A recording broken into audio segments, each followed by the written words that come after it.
Right. It's took me a while to record this video purely because I don't know about you guys, but I'm still processing what the hell happened in 2020. What a year, eh? This is my yearly video where I talk about the year before, and I wanted to keep it going even though 2020 was just utter pants for the globe. I'll be speaking about the trials and the turbulences and things that happened to me personally as well. This video is no way like a brag about the good things that happened to me or a sympathy vote for the bad things that happened to me. If anything, it's a vlog to help process the year itself and to try and put it in the past and move on, even though it's a bit of a recurring nightmare that's going on.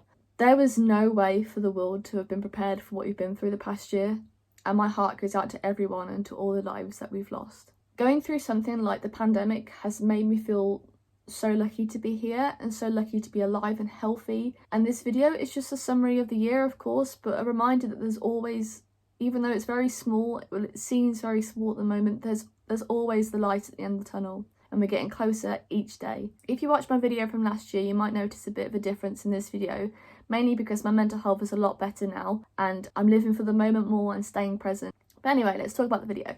So 2020 started off pretty well for me personally, mainly because I was gearing myself up to go travelling to the other side of the world with my partner Miron. We travelled to Hong Kong, New Zealand and Singapore, and honestly it was just the best experience of my life so far. While I'm currently videoing this on the 21st of January, this time last year we were actually travelling there, and it's amazing seeing all the memories pop up on my phone, and it's very sad as well that I can't be reliving and travelling the world at the moment, but I'm pretty optimistic that those days will come again. We went over mainly because I was a bridesmaid for my cousin and it was just surreal to be part of her big day. Miron and I visited so many places while we were away, like Hong Kong Disneyland, the Skyline and Rotorua, Hookah Falls, the Lord of the Rings and the Hobbit set, aka Hobbiton, Wellington Zoo and just lots more. We travelled for 6 weeks and towards the end of the holiday I unfortunately started feeling quite poorly. Before you think, it wasn't COVID. So we think, anyway, more on that later. All I can remember from the last part of the holiday is just not seeing any of Singapore. The only part that I did see is the view from the taxi on the way to the hotel. That was it. And I stayed in the hotel room with a fever, swollen face and just felt awful. We came back on March 2nd and after getting through security due to having a fever, we were home. It was really scary as the pandemic was just hitting everywhere vigorously, and we were so lucky to have got back when we did. As soon as my parents saw me, my mum especially was like, "We have to get you to the doctors, you look awful." I'm like, "Thanks, Mum." So the next day I went, thank goodness she made me. They said that I had glandular fever and we just presumed that was it. But more on that as we go on. As soon as we came back, it wasn't long after that lockdown hit in the UK and things just changed for everyone. I took to live streaming as most musicians did because how could we gig, and actually found a new love for that side of technology. I released my first single of 2020, Judgment Day, on March the 14th and it showed a different side to my music and got a really good reception, so I was really pleased. The artwork was actually from a picture Miron took of me in Hong Kong, and here's the original.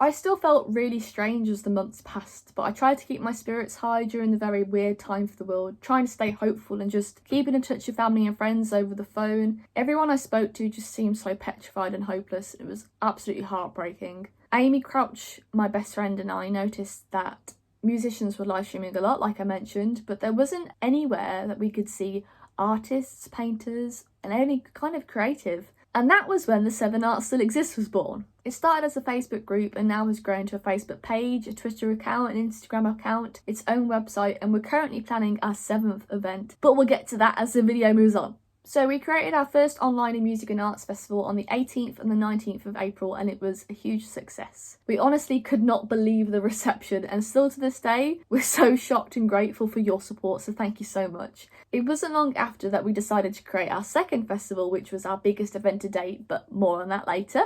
During April and May, I did a lot of recording, did quite a lot of demos for Patreon, and I also finalised the next single, Helping Hand, which is to be released in June. On the 8th of May, it was VE Day, and we had a socially distanced VE Day party in our street, as most of the country did. It was a beautiful, warm spring day, and I performed an hour-and-a-half set of war classics. It was my first gig of the year, which was absolutely crazy to think about, because usually I've done about 30 by then. This day was easily one of the best days of my life, easily. Seeing people for the first time after months was just really emotional, and even seeing my disabled neighbour come out with his carer and sing along to the music was just absolutely incredible. I felt so proud to be performing for my street, and it was just amazing to be part of. I had a couple of ciders that day, and I mean a couple, and the day after I felt really unwell. I presumed it was a hangover, but no. More to be revealed on that story as we progress. So my birthday came on May 13th and I turned 23, and it was a great day spent with my parents. From roughly the 22nd to the 25th of May, my dad started making a Hobbit door for me after my trip to New Zealand, and it was one of the lockdown projects we created. Other lockdown projects was obviously creating the 7 arts,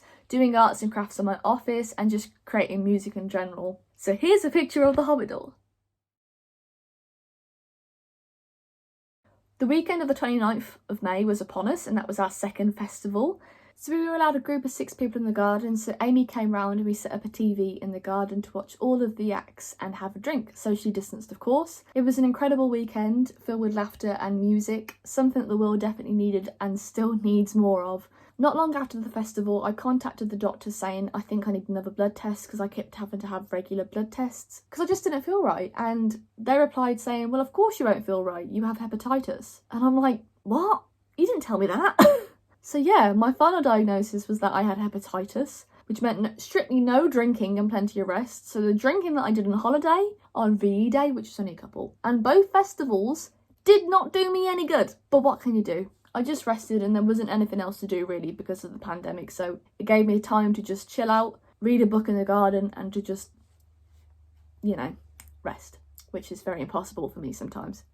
And then came June the 5th, my second single of the year, Helping Hand, was released, and once again it showed another side to my music. In summer, the cases of the pandemic went down and there was a sense of normal life coming back with places opening, and I even managed to go away to my nan's caravan with my mom and then also with Miran as well. It was brilliant. I managed to do some gigs in August and September as well, and it gave another sense of normality back and everything just seemed optimistic. Around the end of July, my liver made a full recovery, which was great because I could start drinking again. I'm not a big drinker, like I don't really drink.